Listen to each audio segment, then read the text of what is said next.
The gravy spoon slipped from my fingers. It clattered onto the ceramic floor with a loud sound. Warm brown liquid spread across my apron, seeping in like a stain that symbolized my family's indifference. My hands were trembling, not from the cold. The kitchen had been sweltering all day from the oven's heat. 3 days of constant work had left my fingers stiff, my lower back aching with that dull throb I'd learned to ignore. The scent of roasted turkey, caramelized carrots, and fresh-baked rolls filled every corner of the house. But somehow, standing here alone surrounded by the evidence of my labor, all I could smell was my own exhaustion. 15 feet away in the dining room, the sounds of clinking dishes and laughter overlapped. They bounced through the air as if I didn't exist. They had started dinner without waiting for me. The laughter was bright, effortless, the kind that fills a room and makes everyone feel included. Everyone except the person who'd made it all possible. Diane had said, "Let's all sit together once everything is ready." But 2 hours ago, the moment Brandon's Tesla pulled into the driveway, everything shifted. My parents' gaze, the atmosphere, the center of the family, all of it switched to him. I'd been standing in the kitchen since Tuesday, shopping, prepping, seasoning, roasting. My shoulders carried the weight of every grocery bag, every mixing bowl, every heavy roasting pan. Brandon just showed up casually before dinner with a single bottle of wine someone had given him. I knelt on the floor and wiped up the spoon and gravy. The family I could see through the doorway looked like they were in a different world. Diane adjusted Brandon's collar. Richard poured wine into his glass. Aunt leaned forward, absorbed in his stories. No one noticed I was missing. My trembling fingers suddenly stopped. Something in the depths of my chest quietly flipped over. I picked up the gravy boat and headed to the dining room. The moment I set it on the table, the silver vessel made a heavy sound against the white cloth. 5 pairs of eyes briefly grazed over me, then immediately returned to Brandon. Diane said, as if it were obvious, "Can you bring some ice for Brandon's drink?" The air remained tense. For the first time, I spoke back. "No." That single word fell through the air and split the room. What happens next to our protagonist goes beyond imagination.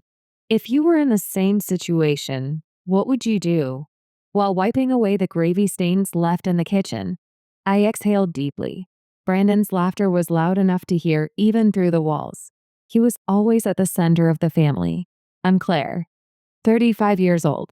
I work as a project manager at an advertising company in Orlando, Florida. People say I'm responsible, but really, I just have a habit of moving before someone gets into trouble. In my family, that conveniently made me the useful person. Just because I'm good at cooking, I've been assigned to work behind the scenes at family events since I was young. Birthdays, Easter, Christmas. I was rarely told thank you. Instead, I'd get words that were neither appreciation nor praise. Things like, "That was helpful," or "Your work is always perfect." But today, something deep in my heart moved on a whim. From the moment Brandon appeared, the family only looked at him. Richard proudly spoke of his promotion. Dan talked about his new tie. Aunt was engrossed in hearing anecdotes about Brandon's work colleagues. I was treated as if I didn't exist. Brandon had always been the one who gets special treatment in the family. From childhood, he was good at getting things done. He was skilled at smiling at everyone. His outgoing personality was probably easy for the adults around him to handle. In high school, he wasn't at the top of his class, but teachers adored him. In college, he belonged to social clubs and lived a flashy life. My parents were proud of him. Even during job hunting, they used connections to pave his path. After becoming a working adult, Brandon became even more polished as the center of the family. When he got promoted at his new workplace, everyone made a big fuss. When he moved, the family group chat filled up with topics about him. But behind all that, he rarely took responsibility for anything. He never cooked or helped clean up. He left all preparations for family events to others. He was more active than anyone when it came to moments where he'd get attention. But tedious tasks? He dismissed them with a single phrase. "I'm busy." No one blamed him for that personality. It was because the entire family accepted that Brandon is just like that. Meanwhile, my existence, taking on the chores in his shadow, went unnoticed by everyone. Brandon wasn't excellent so much as he was lucky. He was good at stepping onto stages others prepared. He had no resistance to walking rails others laid down. He moved forward through support from those around him, rather than through his own effort. Yet in the family, he was always the one being praised, and I was pushed into the supporting role. It wasn't Brandon's fault, but the structure of it all, where he was evaluated even when he did nothing, while I was treated as though everything I did was expected, had always caught somewhere in my heart. And tonight, for the first time, that nagging feeling was taking clear shape. I finished wiping the gravy and placed the wet towel in the sink. I could feel something in my chest slowly settling. When I returned to the dining room, Diane said in a bright voice, "Claire, go get some ice for Brandon's glass." That was the moment. I replied, "No," and time in the family stopped for just an instant.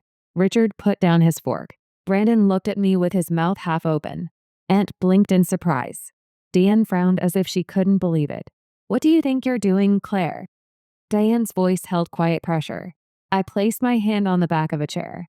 With a voice surprisingly calm even to myself, I said, "It's been 2 hours since Brandon arrived. I've been preparing everything the whole time. He can put in his own ice." Silence fell. I was surprised that a single sentence could change the air so much. Richard spoke up. "It's natural to help your brother. Brandon is busy. I'm busy too." The words I returned were much lighter than I'd expected. At that moment, Diane forced a smile and said, "Claire is tired. Now, let's continue our meal." The conversation began flowing again, but it was different from before. For the first time, I painfully understood. I wasn't standing outside the family circle. I was inside it, but treated as someone invisible. As I placed turkey meat on my plate, I slowly looked around. Brandon, Richard, Diane, Aunt. Everyone's conversation revolved around Brandon. I was sitting here, but not one person needed my presence. I took a sip of wine. The astringency spreading through my throat touched something in my heart that had begun to change. "Claire." When my name was called, I looked up. Aunt Linda nodded slightly. Her gaze held unspoken understanding. I smiled back, and a small resolve sprouted in the depths of my heart. I wouldn't swallow anymore. As the meal continued, Diane's voice called me again. "Claire, coffee please." Brandon says he wants something sweet. Brandon didn't even look my way. He was talking about boats with Richard.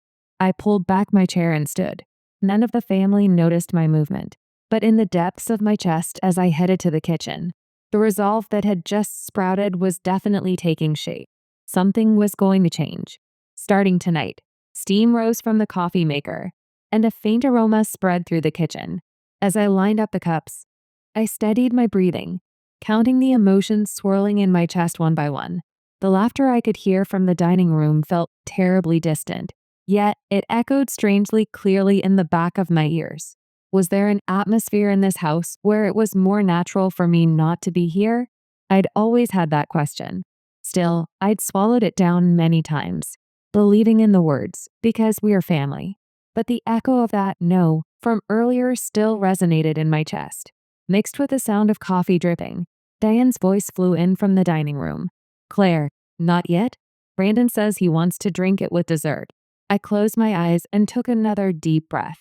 When I returned to the dining room, none of the family was looking my way. Brandon was enjoying after-dinner wine next to Richard. Diane was talking with Aunt about the next family trip. I quietly placed the cups and poured coffee around the table. Only Aunt Linda said, "Thank you, Claire." It was a small voice, but that short phrase treating me as a person made my chest warm. Diane didn't even take the coffee or try to look at me. "So, Brandon, how was the new house? You said it was close to work, right?" The family conversation was smooth. I felt like a painting on the wall. Richard had always been sociable, especially when it came to Brandon's topics. He spoke of his son's success as his own pride. Family conversations always revolved around Brandon. Even without ill intent, he unconsciously created comparisons with me and pushed me into a supporting role. For Richard, the family structure naturally revolved around Brandon. Then Richard put down his wine. "Speaking of which, we haven't heard everything about Brandon's house." "Photos?" Brandon took out his smartphone. beaming as he held the screen in the center of the family. Diane, Richard, and Aunt leaned forward, engrossed in the screen. I watched their backs and felt a quiet ache in my chest. How many times had I repeated this structure? While I cooked, prepared, and worked in the shadows, the family got excited about Brandon's topics. I became part of the background. He was always the one in the photos. I faded away at the edges. We were gathered around the table, but I was outside the circle. After that, Diane said as if she'd suddenly remembered, "Oh right, Brandon.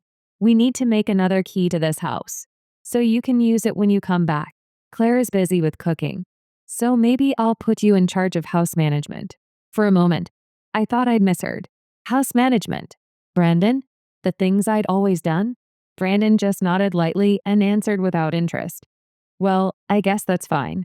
Brandon didn't feel the slightest responsibility for managing this house, but my parents accepted it as natural. In the depths of my chest, I heard the sound of another small crack forming. That's when Diane stood up and headed toward the kitchen. I reflexively looked up. "Claire, is the pumpkin pie ready?" "Yes." I put it on the sideboard. "Wood.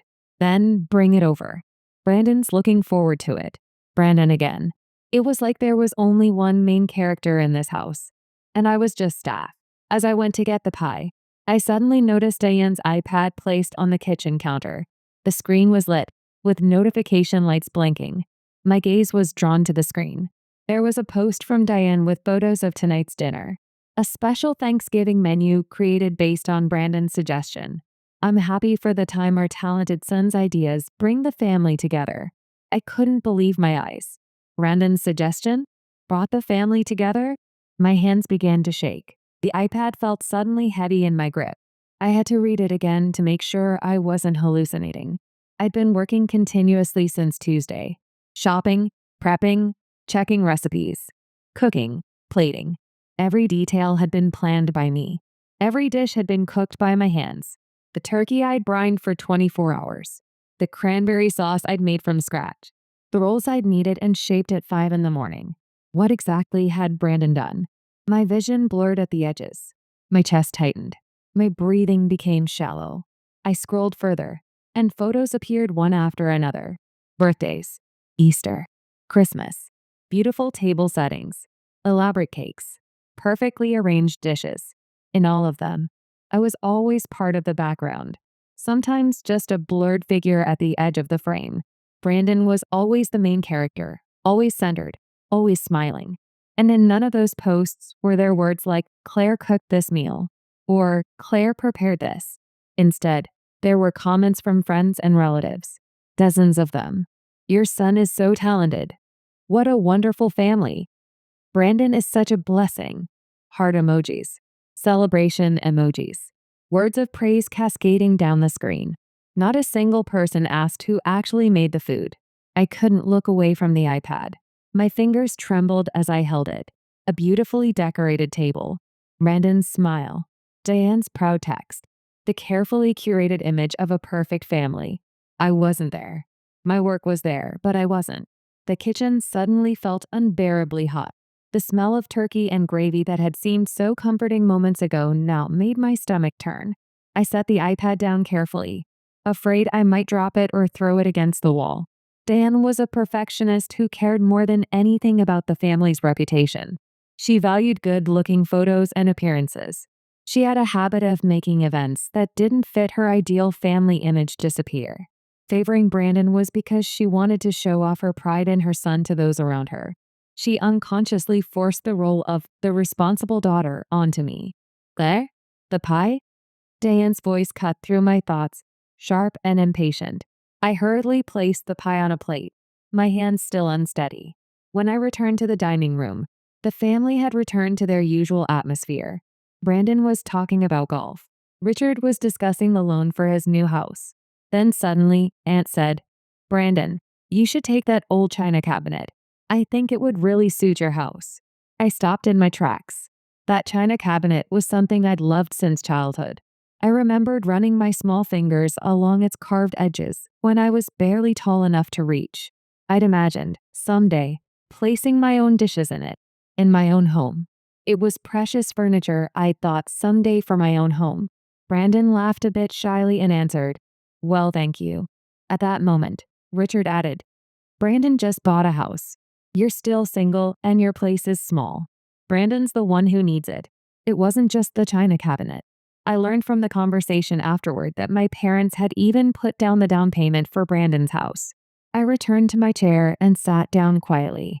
Richard's words remained stuck in my mind. You're still single and your place is small. Brandon's the one who needs it. Who I was, what I'd done, what role I'd played in the family. It all felt like it had been declared worthless. I cut the pie and quietly distributed it.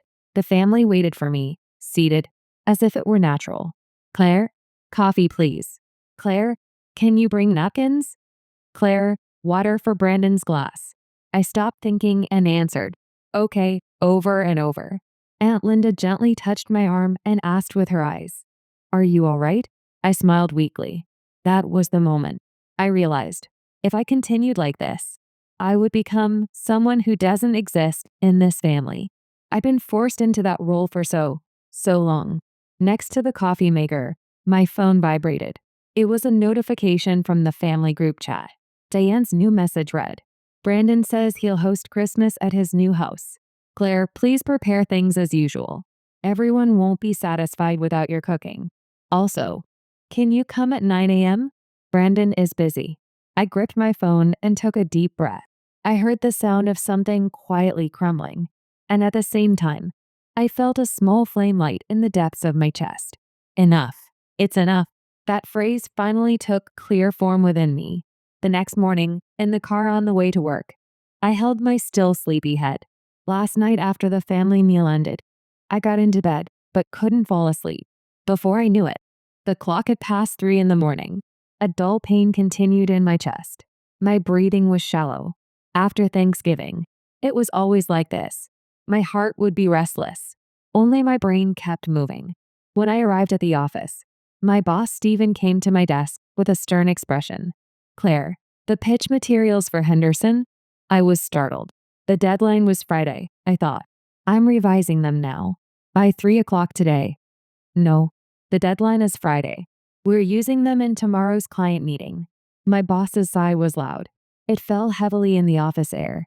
I'd always been the reliable person at work. I met deadlines, covered for delayed colleagues, and moved ahead to keep projects running smoothly. But now, I couldn't even keep up with daily tasks.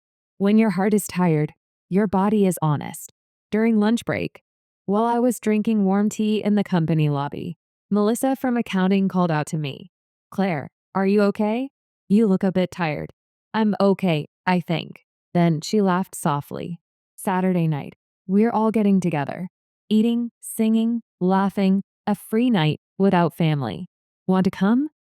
That kindness soaked into my chest, and I laughed without meaning to. Maybe I'll go. I'd never actively participated in work gatherings before. I was afraid of unconsciously taking on the home role at work too, being considerate of others, preparing food, cleaning up afterward. But this time was different. Melissa's words, "Just come," felt as warm as placing a blanket on a chilled heart. In the evening, when I finally finished work and returned home, the light at the entrance felt unusually cold. As soon as I took off my shoes and sank into the sofa, my phone vibrated. It was a message from Diane. "Claire, Christmas preparations. We're doing it at Brandon's house. So come at 9 in the morning. The menu is the usual. Everyone's looking forward to your cooking." My mind went blank. I didn't reply.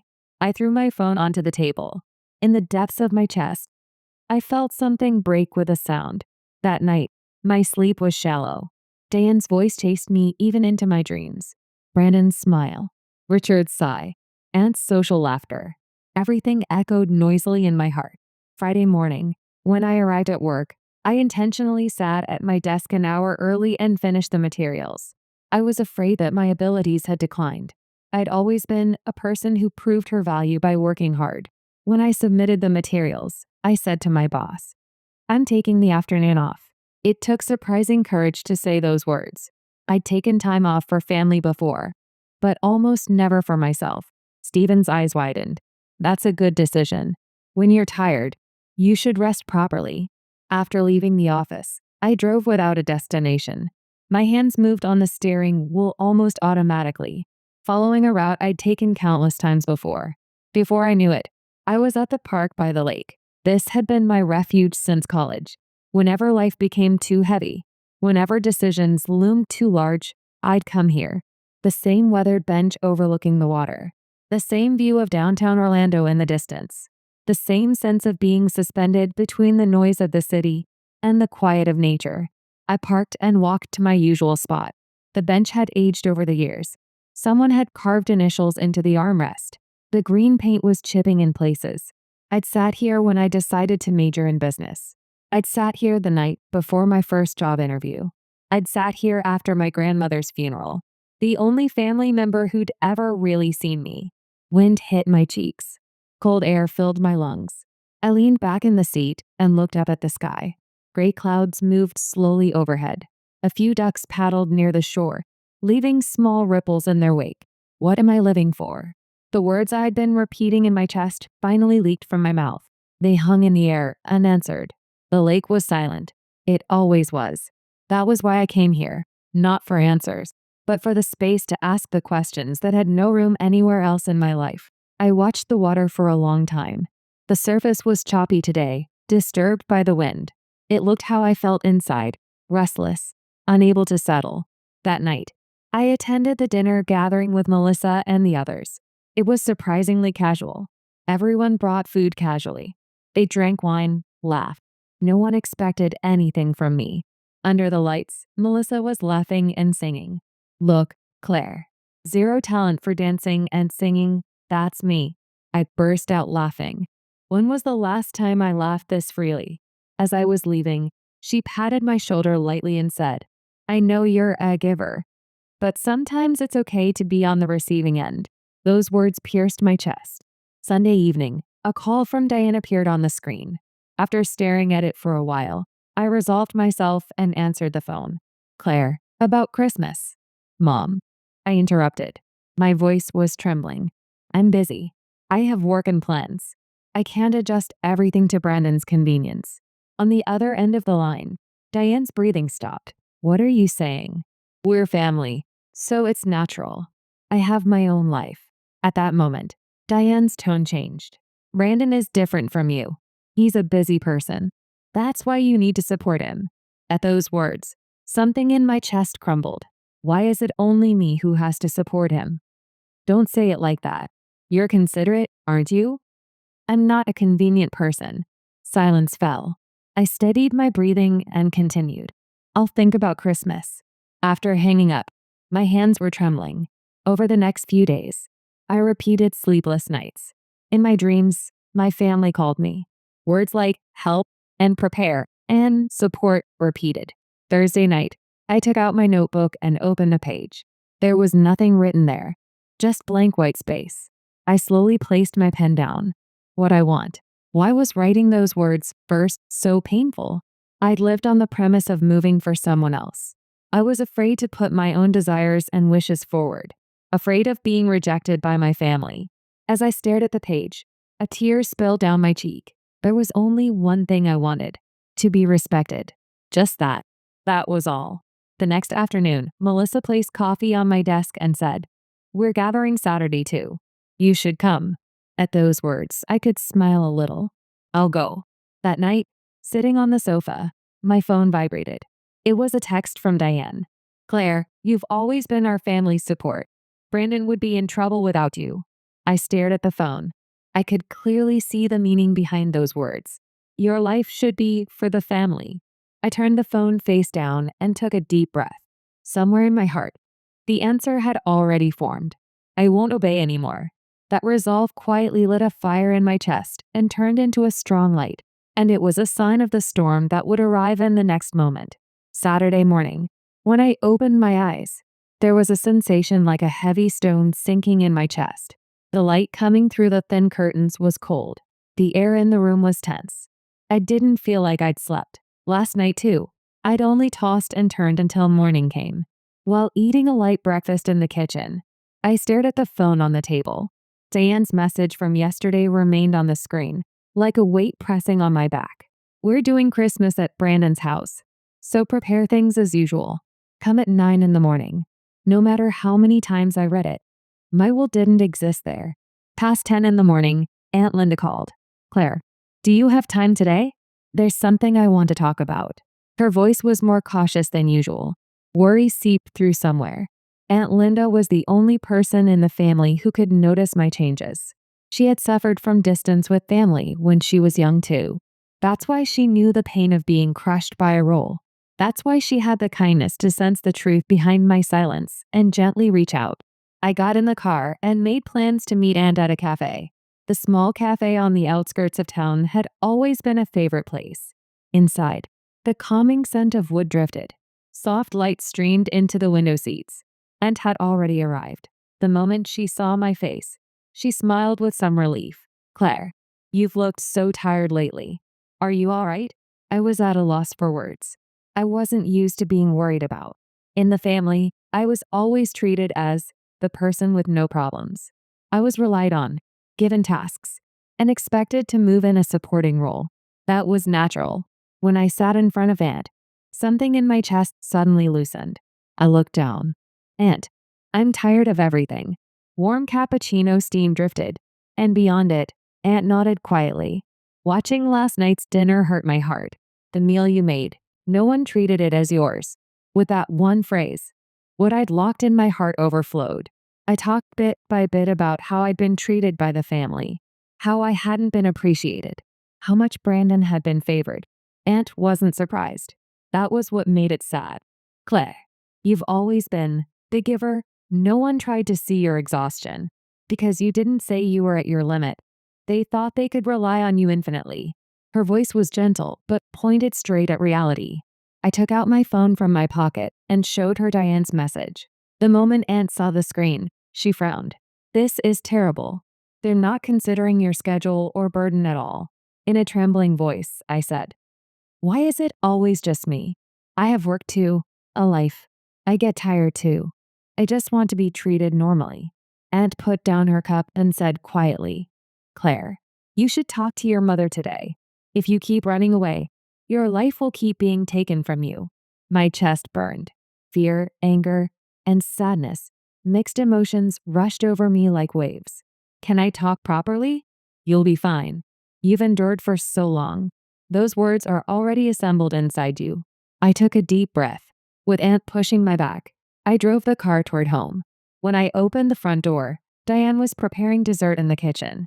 When she noticed me, she turned lightly and said in her usual tone, Claire, about next week's Christmas menu. I'd like you to start with your specialty roast beef. And then, the moment I heard that natural instruction, something in my chest took clear shape. I placed my phone on the table and looked straight at Diane. Mom, I need to talk. Diane stopped her hands and frowned. What? So suddenly, I took a breath and slowly wove the words I'd been holding. I've always thought something was wrong. Family events. I prepare everything, cook the meals, clean up. Yet no one thanks me. Only Brandon gets praised. My name never even comes up. Diane laughed through her nose. That's natural because we're family. You do it fastest and best. I placed my phone in front of Diane. On the screen was a photo of food Diane had posted. Then what about this? I made this food, but it's all written as Brandon suggested it. And thanks to Brandon, my name never appears once. Diane's expression froze. I continued. My voice was steadier now, fueled by something I'd kept buried for too long. I looked at 3 years of photos. All of them. 32 events I prepared. In every single one, I was only in the background. I also know you paid the down payment for Brandon's house. I've never once asked for that. The kitchen was so quiet I could hear the refrigerator humming. Diane struggled for words and looked away. For the first time, Diane's mouth closed. Mom, I'm not a convenient person. I wasn't born for someone else. My life is mine. The air changed. It felt like the temperature had dropped several degrees. In a trembling voice, Diane said, You saying it like that. I just never said it before. I've been enduring all this time. Diane tried to argue back, but words wouldn't come out. Her mouth opened and closed. Her hands gripped the edge of the counter. I watched her face shift through emotions, shock, defensiveness, confusion. In the kitchen, Only the sound of the refrigerator echoed. The clock on the wall ticked. Somewhere outside, a car door slammed. In the long silence, I slowly said, I won't prepare for Christmas. I won't follow the schedule you decided. From now on, I choose my own time.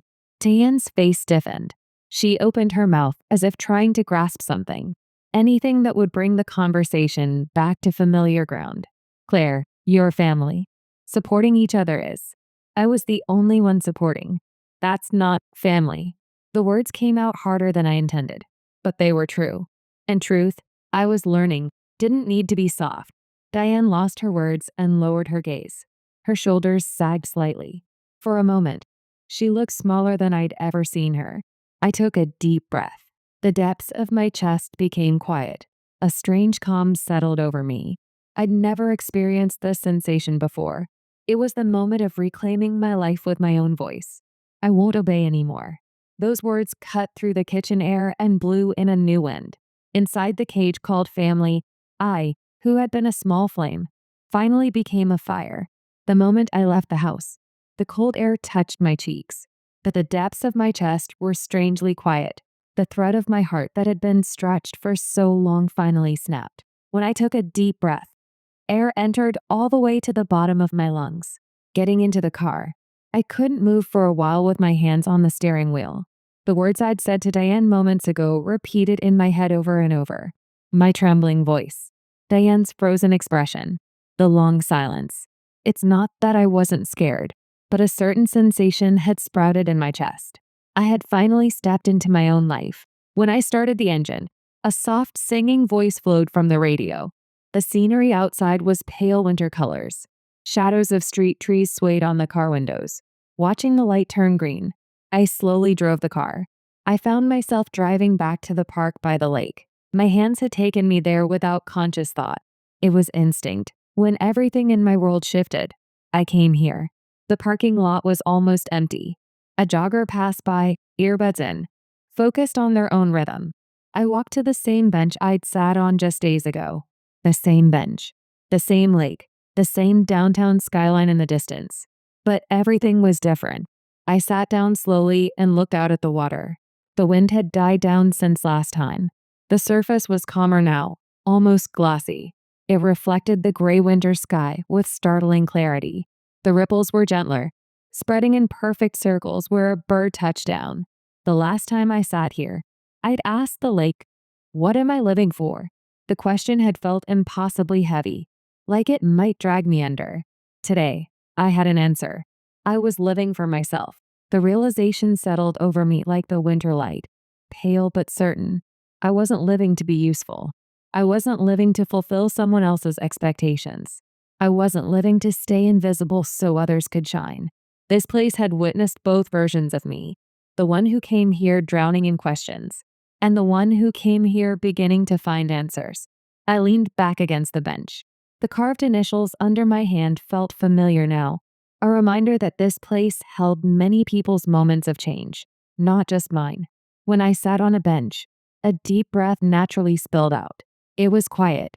No one called me. No one rushed me. Nothing was expected of me. I realized that this kind of time was allowed to exist in my life. More than that, I realized I'd reclaimed it. This bench, this lake, this moment of silence. It was mine again. But this time, I'd chosen it. I wasn't running here in desperation. I was coming here in celebration. The phone in my pocket vibrated. It was from Melissa. Gathering today. Want to come? You laughing last time. That was really good.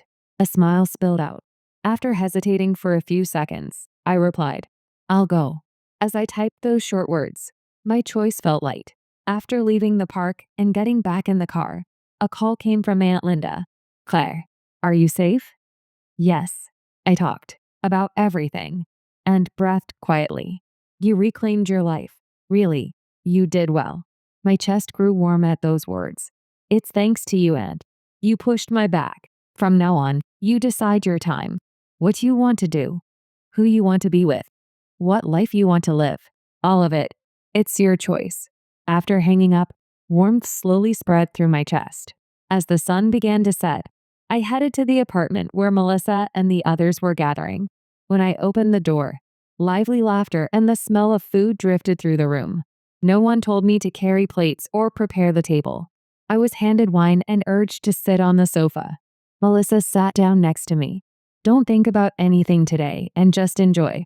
You've always been the one supporting others, right? I laughed and nodded. Today, I'll be on the receiving end. Everyone sang, danced, and laughed. As I watched them, I felt like I was recovering a sensation I'd forgotten for a long time. When I joined the circle and laughed, the tension deep inside gradually loosened. These people expected nothing from me except my presence. And somehow, that made me want to give more freely than I ever had with my family. As the night deepened and the outside air grew cold, I stepped onto the balcony. City lights blinked in the distance. The winter night air was painfully cold, but my chest was warm. A few hours ago, the person who had squeezed out a trembling voice in that kitchen, and me now, felt like different people. I had finally begun living for myself. When I opened the balcony window, Melissa peeked over. Claire, we're going on a trip next spring. How about it? Everyone's talking about going together. I laughed. I'll go. This time, I'll be on the deciding side. Nice. That's really good. The night breeze gently brushed my cheek. At that moment, my phone vibrated. It was a message from Diane. My chest wavered for just an instant, but I quickly returned to calm breathing. A short sentence appeared on the screen. I'm sorry about today. I'd like to talk again. I stared at the screen for a while. There was no need to reply immediately. I was no longer the person who adjusts to Diane's convenience. I slowly turned the phone face down and looked up at the night sky. The stars looked hazy, faintly twinkling beyond the city lights. How would I live from now on? What kind of work would I do? Who would I spend time with? What kind of future would I build? The answers weren't clear yet, but the path definitely stretched out before me. The freedom to choose tomorrow. I learned for the first time today how enormous that was. I took a deep breath. I was simply happy that I could now walk for myself, not live someone else's expectations. I decide my life. Those words melted quietly into the winter night sky. Claire chose herself over endless obligation. If you've ever felt invisible in your own family, remember, your life is yours to decide. Thank you for listening. If this story resonated with you, we'd love to hear your thoughts.